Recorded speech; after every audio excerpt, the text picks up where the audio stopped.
So how do we clear the energy of a room using crystals?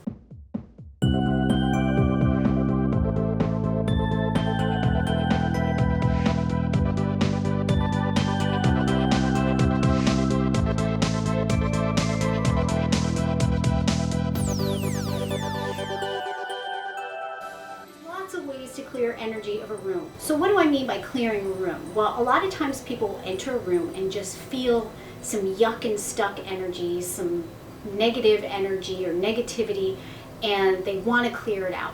There's many ways to do that, sage smudging and using sound, and there's all kinds of other videos on YouTube on how to do that. I'm here to talk to you specifically on how to do that using crystals. What I'm talking about is mainly purifying or transmuting the energy using crystals, because that's what they are great at. You want to make sure you start with retuned crystals, meaning that the crystals have been cleared of any previous energy that they've come across, have had to deal with. I don't think that crystals need to be cleared all the time, but if you're using them specifically for the purpose of retuning the energy, transmuting the energy, purifying a space, then you want to start with crystals that have already been, the technical term is retuned, a lot of people call it cleansing.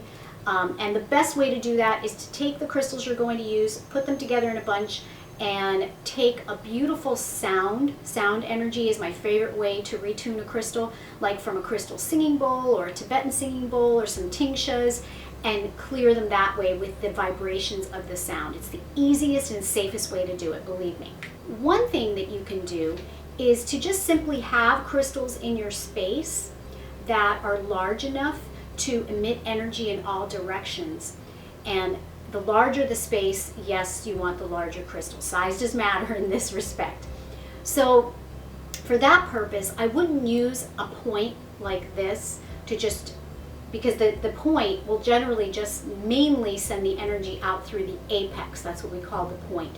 So something that is more of a cluster that can radiate the energy in all different directions, where it has many different apexes that point in all different directions, so the energy can be emanating in lots of different directions.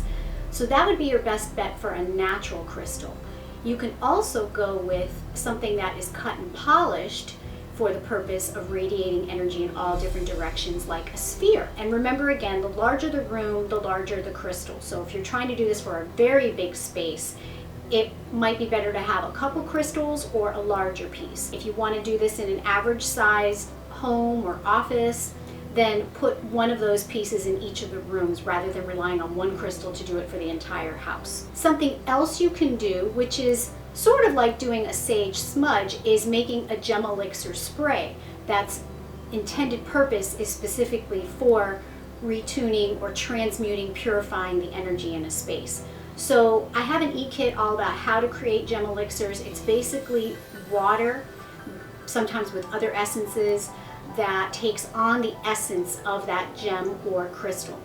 And generally what you can do, and there's many different ways to make them, is you can do smoky quartz, black tourmaline gem elixir within the spray, because those crystals are well known for also transmuting and purifying energy in a space.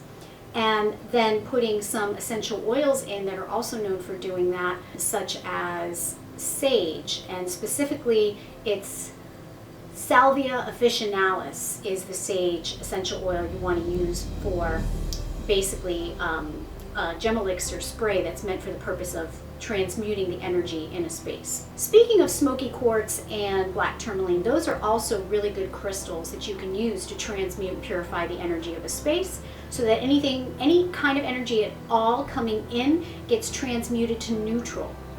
Okay, so you can do several things. You can grid a room with either clear quartz to help purify that energy, black tourmaline, or smoky quartz. What I would do with clear quartz is I would take 4 of these, generally the same size, and this is quite a large one, so if I had 4 this size, that would be great for a really big room, and put one either in each corner pointing inwards, or one on each wall if it was four walls, and having one on each wall pointing inwards. So that would be a great way to actually transmute the energy. So like I said, this is not the only ways that you can do this. There's many other methods. There's just a few that I hope you can try out, have some fun with, and see if they work for you.